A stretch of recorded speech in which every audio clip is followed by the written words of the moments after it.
Նիկոլը այն մարդն է, որը ի սկզբանե հավատաց սրան, մենակով սկսեց դա իր ուղեղի մեջ, իր թմի հետ միասին, և այս բոլորով ավարտեցինք սա։ Ստանձնելով Հայաստանի Հանրապետության մայրաքաղաք Երևանի քաղաքապետի պաշտոնը, երդվում եմ։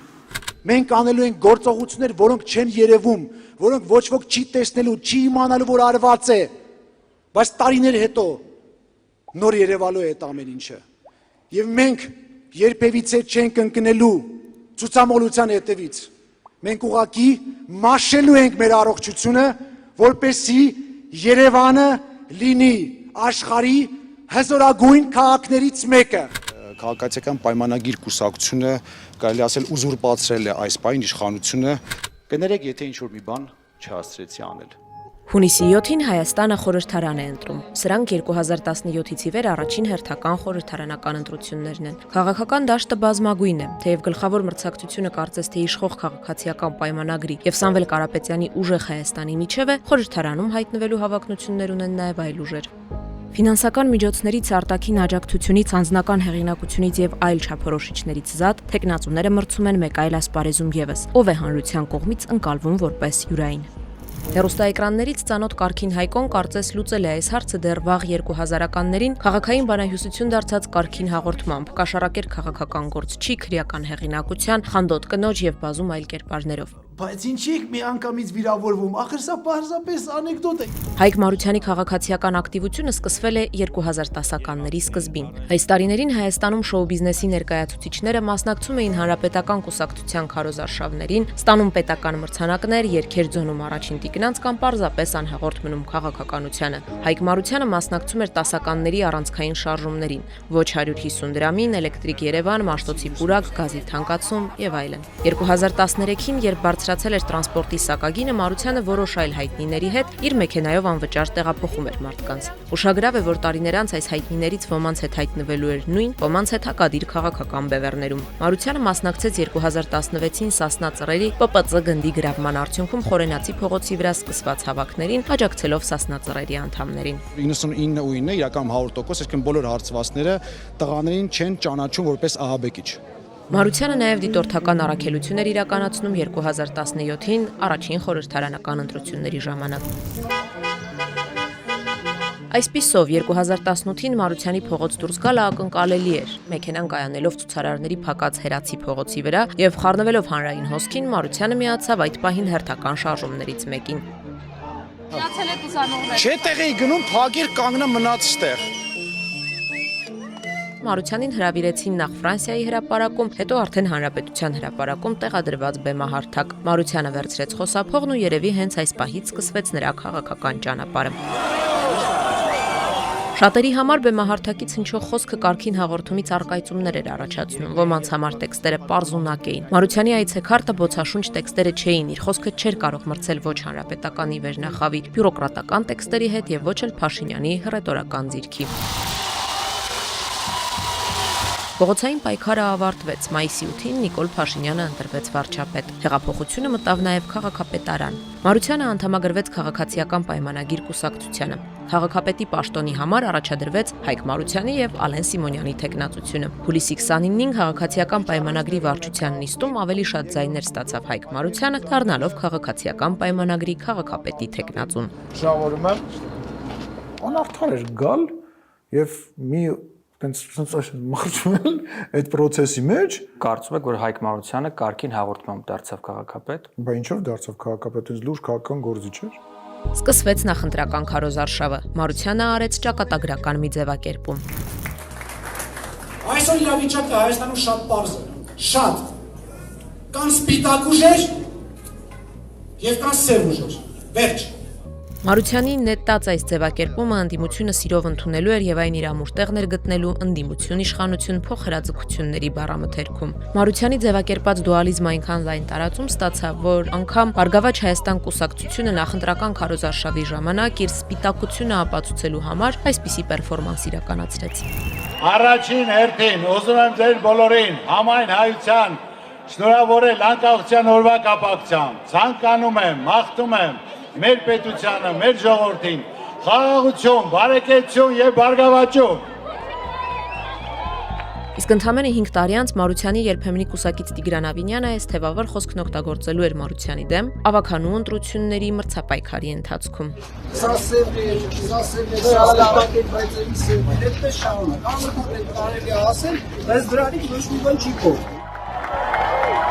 Բայց նախքան այդ 2018-ի քարոզարշավը անցավ հեղափոխության ստեղծած տոնականության մթնոլորտում։ Նիկոլ Փաշինյանը ակտիվորեն ներգրավվեց գործընթացին, ավականու Իմ քայլը դաշինքի թռուցիկներին պատկերված էին Նիկոլ Փաշինյանն ու Հայկ Մարությանը։ Մյուս ուժերը պնդում էին, որ Մարությանը ձայներ է հավաքելու ոչ թե իր, այլ Փաշինյանի հաշվին։ 2018-ին Երևանի ավականու ընտրություններին Իմ քայլը դաշինքը ստացավ քվեարկողների ձայների 81%-ը։ Հայկ Մարությանը դարձավ քաղաքապետ։ Երթման համար հրավիրում եմ Երևանի նորընտիր քաղաքապետ պարոն Հայկ Մարությանին։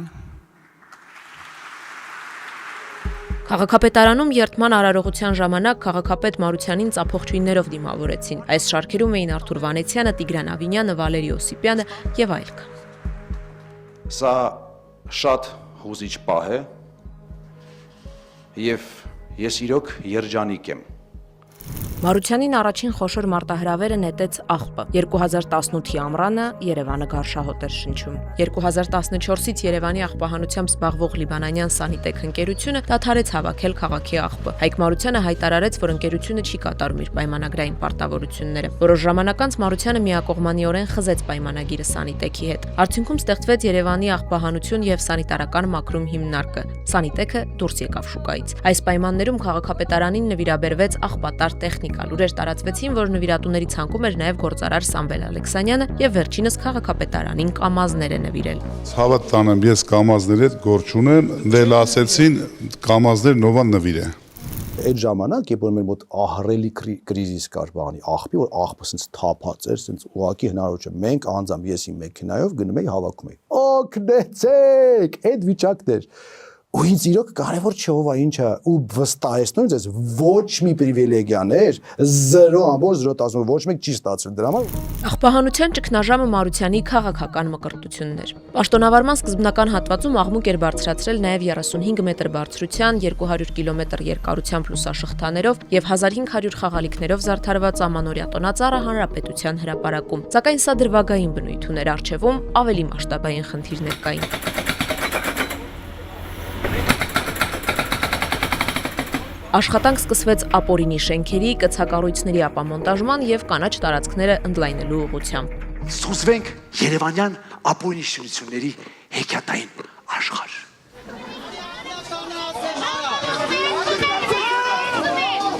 Օպերայի հարակից սրճարանների ապամոնտաժումը դիմադրության բախվեց։ Այստեղ մարդկանց գույք կա, դուք ապօրինի մտել եք մարդկանց գույքը փչացնում։ Որևէ ապօրինություն չի իրականացնում։ Չի կարող օպերայի եւ բալետի թատրոնին հարակից ինչ որ երաժշտությամբ ու ինչ որ անհասկանալի սրճարաններ լինեն։ Դա անընդունելի է, սա մշակութային կենտրոն է։ Իրավական կարգավիճակների տարբերությամբ պայմանավորված ապամոնտաժվեց միայն մի քանի սրճարան։ Քաղաքացիների եւ սեփականատերերի շրջանում ստեղծվեց տպավորություն, թե քաղաքապետարանը ընտրողաբար է ապամոնտաժում սրճարանները։ Քանդվեցին ջազվեն, մոնտալը, ատմոսֆերան ռիչը, սակայն օպերայի հարակից շրջանում ամբողջական մաքրում չիրականացվեց։ Ապօրինի շինությունների ապամոնտաժման ժամանակ քանդող մեքենայի վարորդները երբեմն դիմակով էին լինում սեփականատերերի հնարավոր հաշվեհարդարից խուսափելու համար։ Ուրեմն այս դիմակը ամենալուրջ դերն է խաղացել Երևանում ապօրինի շինությունների դեմ պայքարում։ Այս տրիկոտաժային գործվածքը բեկում է մտցել հայրենական մեծ ապամոնտաժային պատերազմում։ Այդ պատերազմի Ստալինգրադյան ճակատամարտն է կարելի ասել։ Մարությանի պաշտոնավարման ընթացքում փլվեց Հայաստանի փոքրիկ երգիչների շենքի պատը։ Մարությանը, վարչապետը եւ գլխավոր ճարտարապետ Արթուր Մեշյանը եկան տեղում իրավիճակին ծանոթանալու։ Որոշվեց, որ պատը որպես ճարտարապետական հուշարձան պետք է վերականգնվի։ Այսօր 7 տարի անց պատը նույն դիրքում է։ Շենքը Աբովյան Բուզան Դարամ Կողբացի փողոցների հատույթում էր, որտեղ հին Երևանի ապամոնտաժված որոշ շենքերի քարերով պետք է կատարածվեր հին Երևան նախագիծը։ Ապամոնտաժված շենքերը պետք է տեղափոխվեին այս տարածք։ 2020-ի գարնանը Հայկ Մարությանը հայտարարեց, որ քաղաքի կենտրոնում երկար տարիներ շինհրապարակի վերածված այս տարածքը հնարավորինս արագ պետք է վերականգնվի եւ հանձնվի շահագործման, սակայն նախագծի ճակատագիրը չլուծվեց, այն մինչ օրս կիսաքանդ վիճակում է։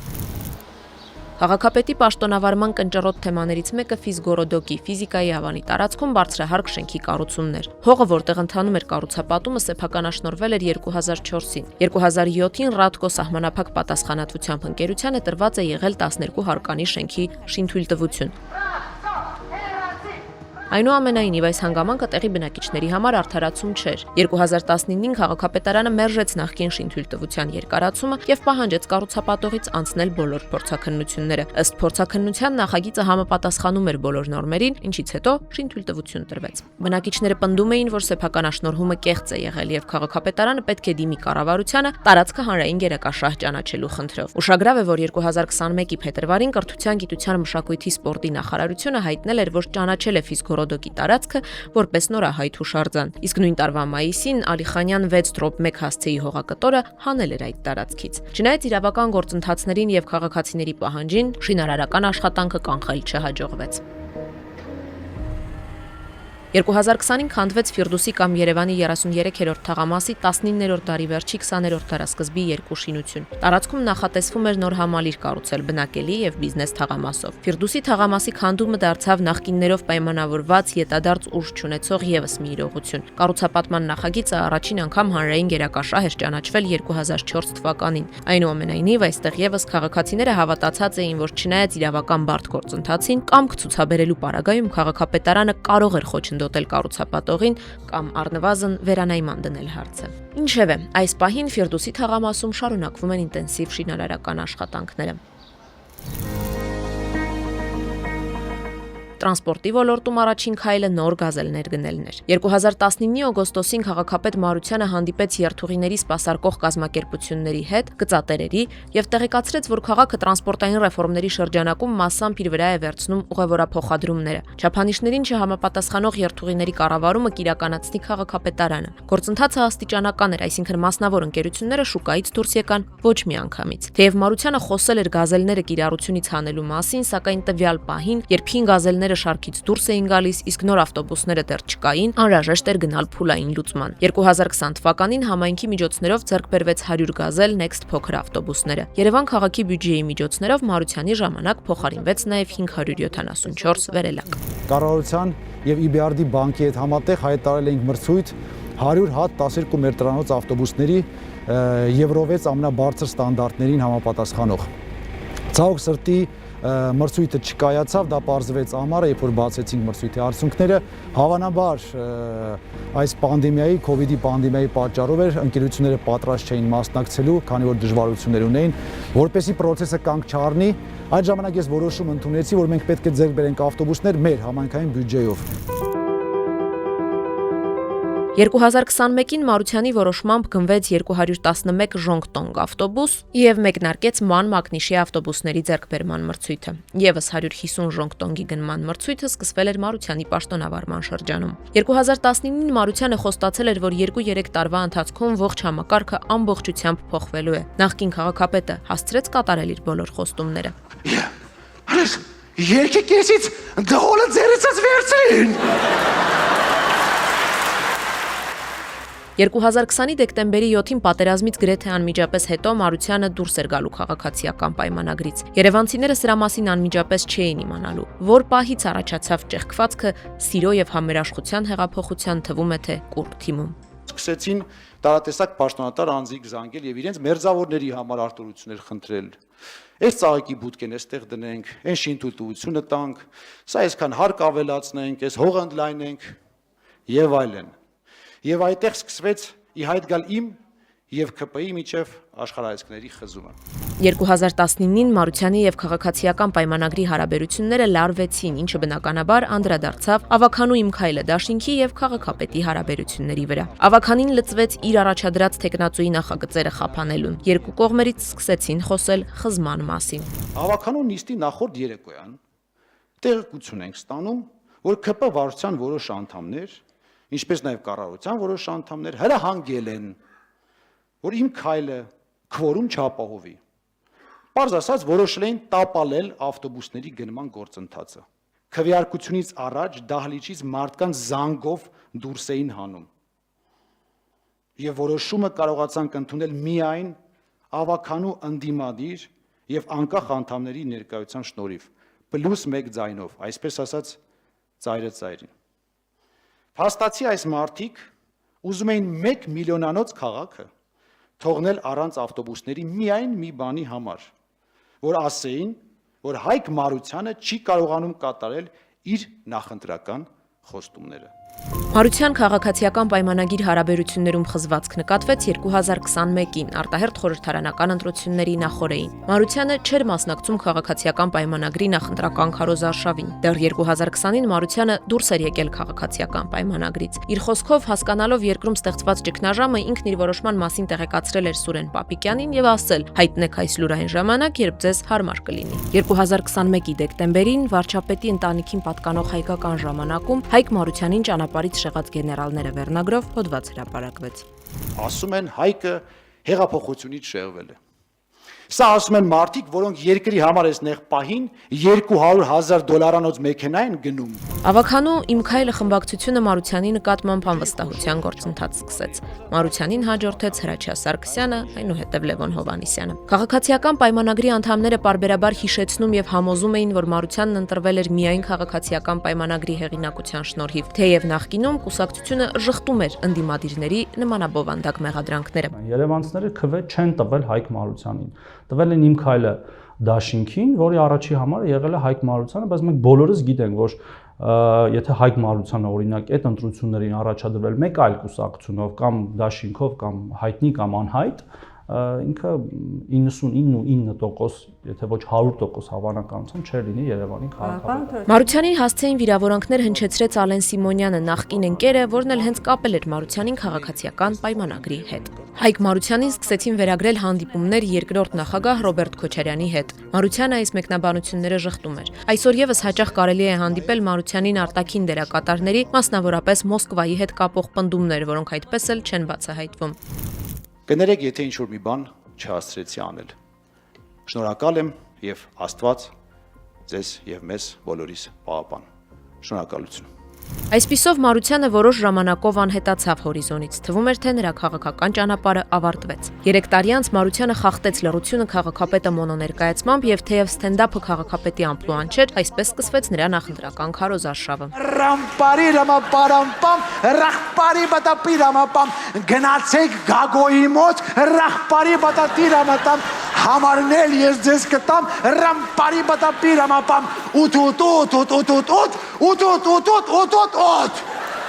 Ավականու ընտրությունները տեղի ունեցան սեպտեմբերի 17-ին, թվում էր, թե Մարությանի ազգային առաջընթացը հաղթանակի իրական հնարավորություն ուներ։ Քաղաքացիական պայմանագիրը ստացավ 24 մանդատ, Մարությանի ազգային առաջընթացը 14։ Մեծամասնության համար անհրաժեշտ էր 65 մանդատից ստանալ առնվազն 33-ը միանձնյա իշխանություն հաստատելու համար, այսինքն կեսից ավելին։ Արամ Սարգսյանը իր Հանրապետություն կուսակցությամբ միացավ քաղաքացիական պայմանագրին, կողմ քվեարկելով Ավինյանի թեկնածությանը։ Ազգային առաջընթացը եւ Մայր Հայաստանը որոշեցին չներկայանալ նիստին եւ քվորում չապահովել, ինչից հետո տրամաբանորեն պետք է նշանակվեին նոր ընտրություններ։ Սակայն դոգմա կանոնով հայտնի Վարդան Ղուկասյանի հանրային ձայնը մասնակցեց նիստին եւ թեև Ավինյանի թեկնածությանը կողմ չքվեարկեց, բայց ապահովեց քվորում եւ փաստացի Վարդան Ղուկասյանի որոշիչ միջամտությամբ Տիգրան Ավինյանը ընտրվեց Երևանի քաղաքապետ։ Հայտարարում եմ Երևանի քաղաքապետ ընտրվել է Տիգրան Արմենի Ավինյանը։ Մի քանի ամիս անց Մարությանին զրկեցին մանդատից նիստերը բոյկոտելու եւ նիստերին բացակայելու հիմնավորմամբ։ Ուշագրավ է, որ օրերս ազգային ժողովի նախագահ Ալեն Սիմոնյանը հանրային հեռուստաընկերության եթերում ասել էր, թե Մարությանը ցանկանում է համագործակցել Ղուկասյանի հետ։ Մարությանի մամուլի խոսնակ Հակոբ Կարապետյանը Facebook-յան իր էջում հերքեց նման համագործակցության հավանականությունը եւ հիշեցրեց, որ հենց քաղաքացիական պայմանագիրն է, որ Վարդան Ղուկասյանի հետ համագործակցության շնորհիվ Երևանում քաղաքապետ ունի։ Պատերազմից հետո ձևավորված քաղաքական շարժումներին Մարությանը չմասնակցեց։ Դրանցից ամենախոշորը 2024-ի գարնանը Բագրատ arczepiskopos Գալստանյանի գլխավորած սրբազան շարժումն էր։ Մարությանը խոսեց շարժման հիմնական քաղաքական ուժերի հետ ունեցած իր խոր անհամաձայնության մասին, սակայն շեշտեց, որ սատարում է ժողովրդավարական յուրաքանչյուր գործընթաց։ Մարությանը մեկնաբանեց Միքայել arczepiskopos Աջապահյանի դեմ դատական վճիռը, նշելով, որ Միքայել Աջապահյանը քաղբանտարկյալ է։ Անդրադարձավ նաև Բաքվում ապօրինաբար պահվող հայ գերիներին դատապարտելով գործող իշխանության անգործությունը։ Նախկին քաղաքապետը առավել ակտիվ մասնակցություն ունեցավ տրանսպորտի սակագնի բարձրացման դեմ իրականացված ակցիաներին։ Հունիսի 7-ին Հայաստանում հերթական խորհրդարանական ընտրություններ են։ Մարությանն իր նախընտրական ակտիվությունը ցույց է տալիս քաղաքական բովանդակությամբ կարճ հումորային տեսանյութերով։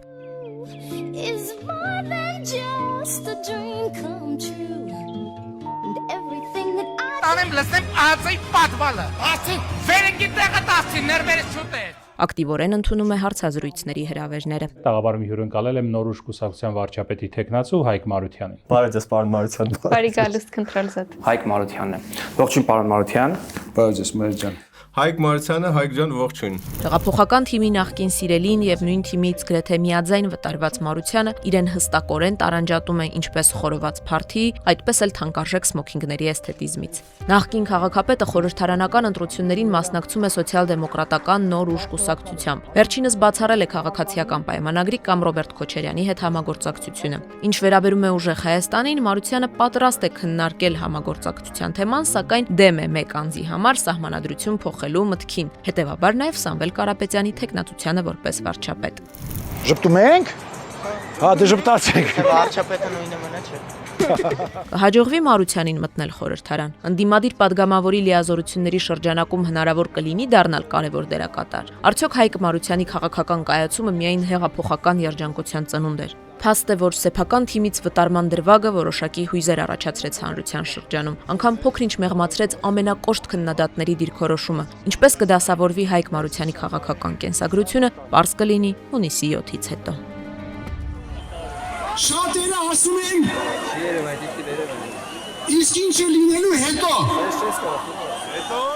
Հետո լավ է լինելու։